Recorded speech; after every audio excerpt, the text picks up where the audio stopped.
Hello everyone, my name is Zach Jones. Well, you probably know me from, well, the amount of times I've told you about this now. A while back I did a preview of an untold tale I was working on, called Professor Thomas Jones versus Jack Jackson and Jonah Jones's Decision. Now, I am going to read from where I left off with the preview now. Well, the preview for the first scene is, well, will be down there in the description.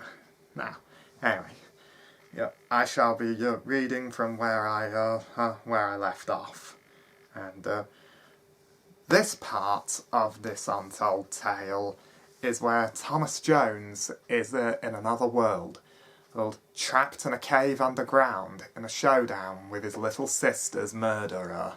Now, sit back, relax, and enjoy. It's about to begin. Thomas Jones versus Jack Jackson and Jonah Jones's Decision, Part 1.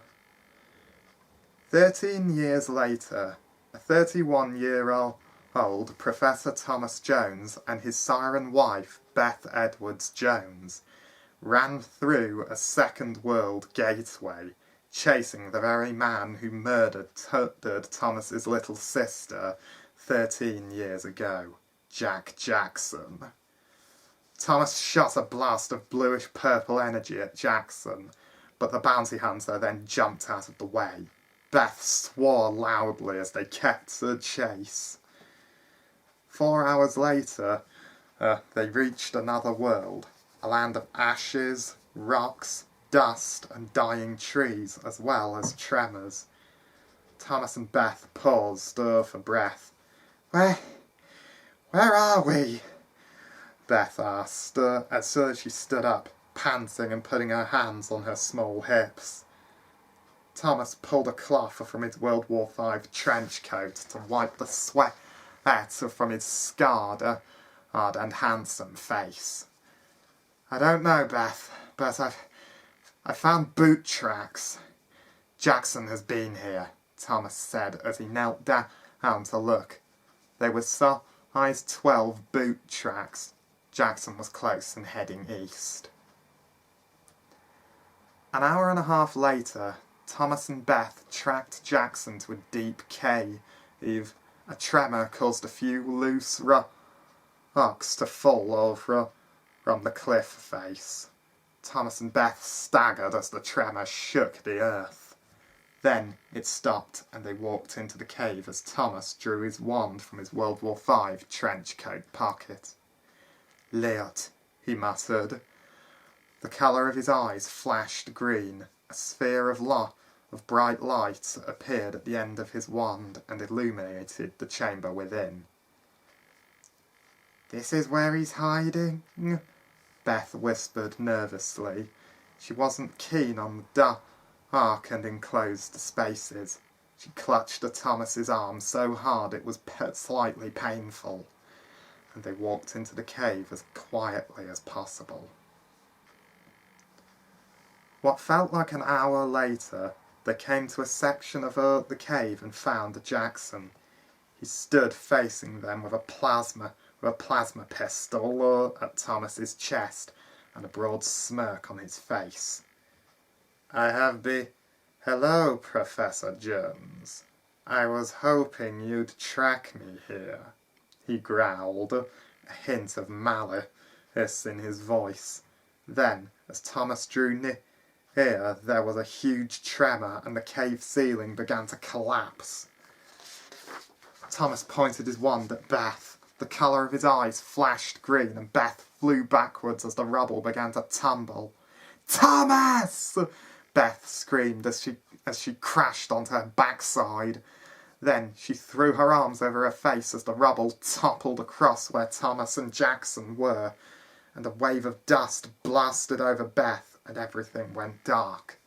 Thomas was sealed in.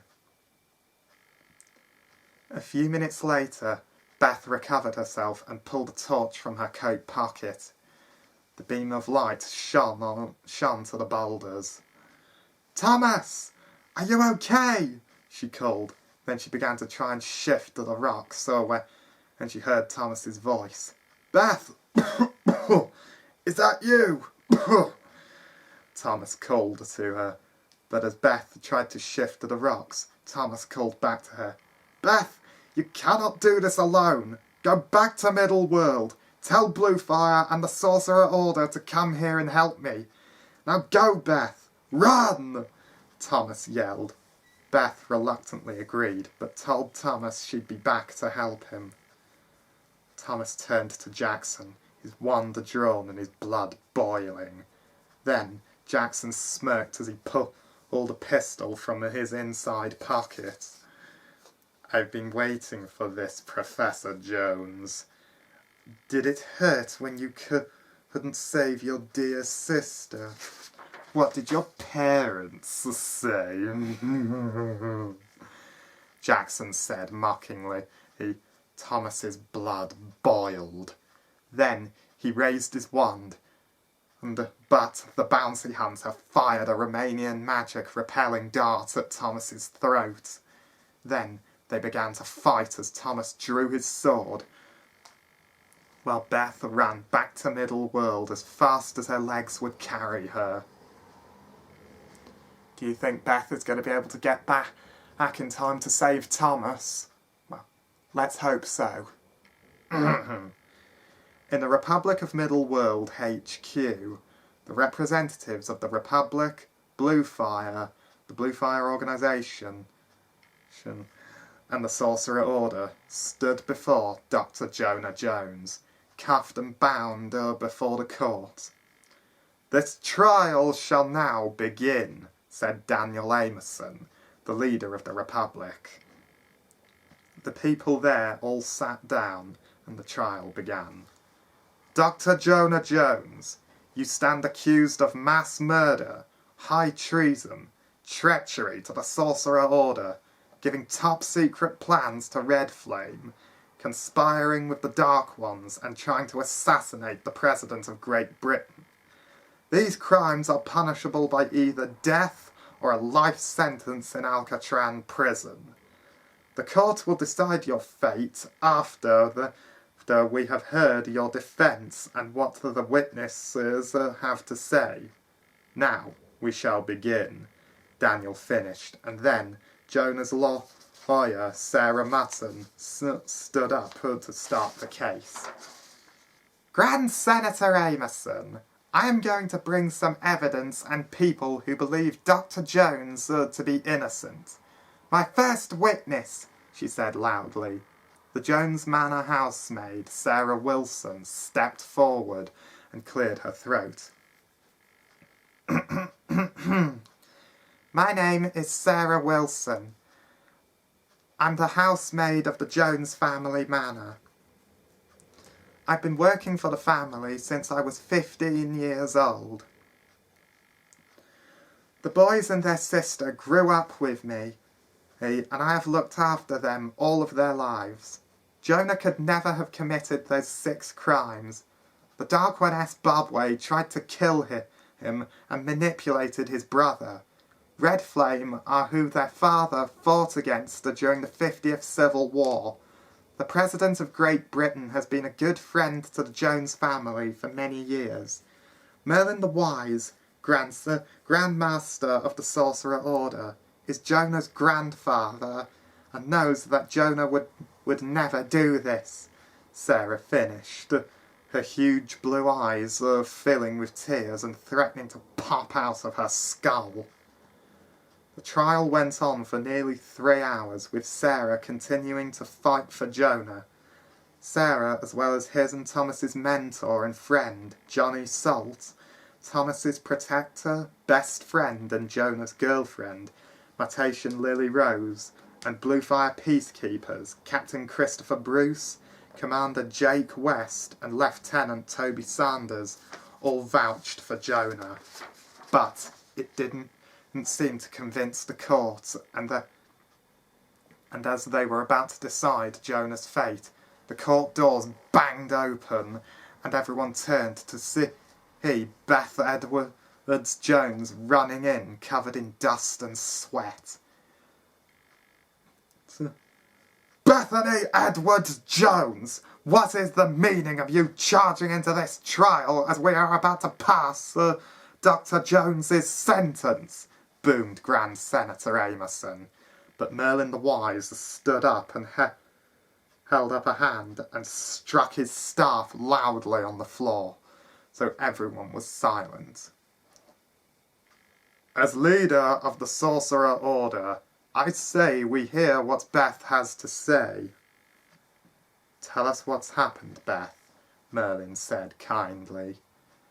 Beth took a deep breath and then told everyone everything. The stunned court looked at Beth. Then the most powerful mage in all the worlds, Emrys the Great, stood up and cleared his throat. If Thomas is in danger, we need to go and help him, the last wood elf of the realm of Babylon boomed. The court agreed, and then Merlin, Emrys, Johnny, and the 3 best peacekeepers followed Beth to the other world, where Thomas is trapped in a cave underground in a showdown with his little sister's murderer. Ooh.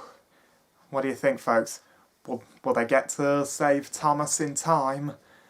Well, I'm afraid that's going to have to wait until part 2, which will be coming out soon. I promise you that. But for now, hit that subscribe button and stay tuned for more of my tales. Well, until then, and also leave a comment down below, please. Okay? Yeah. May the force be with you.